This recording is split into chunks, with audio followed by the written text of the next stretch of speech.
Radio Classique, l'invité de l'économie.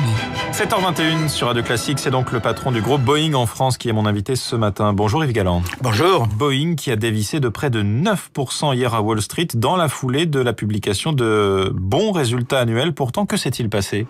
Oh, écoutez, c'est tout à fait classique, vous le savez mieux que personne, à la bourse. Nous sommes depuis des années sur des hauteurs himalayennes. Si nous étions dans le domaine de la montagne. Et on descend à des hauteurs népalaises, ce qui reste exceptionnel. Et la bourse n'aime pas ça.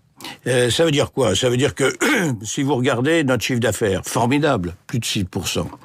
Si vous regardez le backlog, nous avons un backlog... Il faut expliquer le backlog. Le backlog, ce sont nos commandes tels que nous devons les livrer, le stock de commandes que nous avons, qui est de 490 milliards de dollars. Nous avons 7 ans de commandes devant nous dans l'aviation civile. Le résultat net, il y a énormément d'entreprises qui voudraient se rapprocher de Boeing. 5 milliards 4 de dollars l'année dernière de résultat net, 5 milliards 2 cette année. Ce qui en fait déçu les analystes, c'est que le nombre de livraisons attendues par Boeing en 2016 sera inférieur à celui de 2015. Alors, ceci s'explique pour des raisons assez évidentes, qui sont la préparation de l'avenir. Nous avons un avion formidable qui est le 737, et nous avons un avion encore plus formidable qui va arriver, qui est le 737 MAX. Eh bien, nous sommes dans une période de transition entre les deux avions et nous allons commencer à produire le 737 MAX en 2016 que nous livrerons en 2017.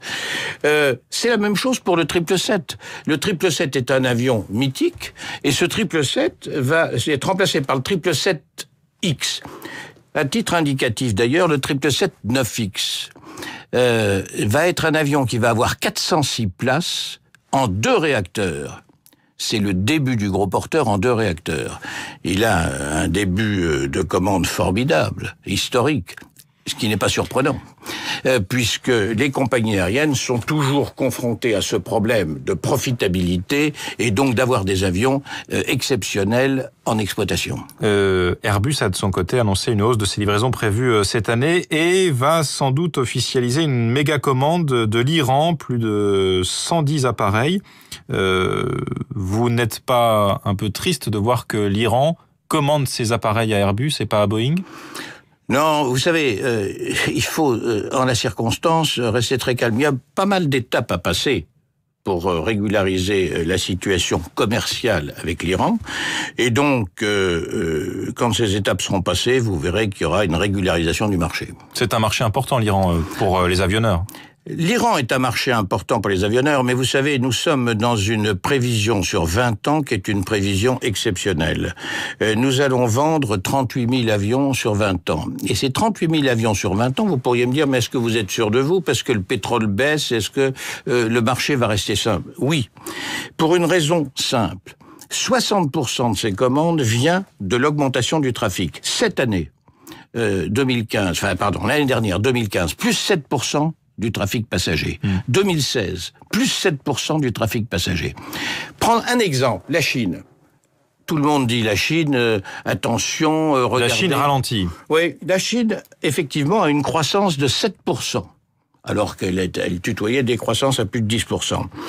Eh bien, la Chine aura plus 15% d'augmentation de passagers par an, le double de sa croissance. La Chine a aujourd'hui 175 aéroports. Elle en aura... à la fin de l'année dernière, elle en avait 230. Au début de l'année, vous vous rendez compte, 400 millions de passagers l'année dernière, 1 milliard 300 millions de passagers en 2034. Ils vont acheter sur 20 ans 6300 nouveaux avions. Vous parliez du pétrole. Le pétrole à $30. Est-ce que ça change quelque chose pour Boeing ? C'est profitable pour les compagnies aériennes, ça, on le voit clairement avec Air France notamment, et pour les avionneurs.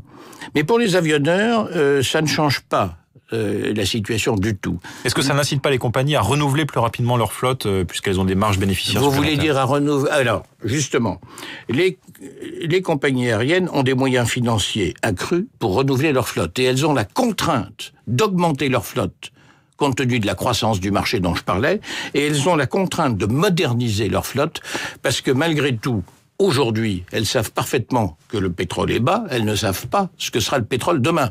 Et donc les compagnies aériennes, de façon très responsable, veulent avoir des flottes extraordinairement modernes. Vous êtes le PDG France de Boeing. Est-ce que la France profite de cette bonne santé et des bonnes perspectives de l'avionneur américain? Si vous questionnez l'industrie aéronautique française, Boeing est la très très bonne nouvelle.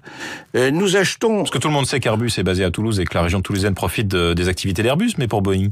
Eh bien, quand les gens découvrent la réalité des chiffres de Boeing avec l'industrie française, ils tombent de l'armoire. Pourquoi? Parce que nous achetons pour 6 milliards de dollars à l'industrie française. Alors, la réalité, c'est que nous achetons, nous, Boeing, 4 milliards de dollars par an à l'industrie française, et que les compagnies aériennes sur la flotte Boeing achètent pour 2 milliards de dollars d'équipements qu'elles doivent renouveler. Et ceci représente pour la France la création, l'équivalent emploi de 30 000 emplois.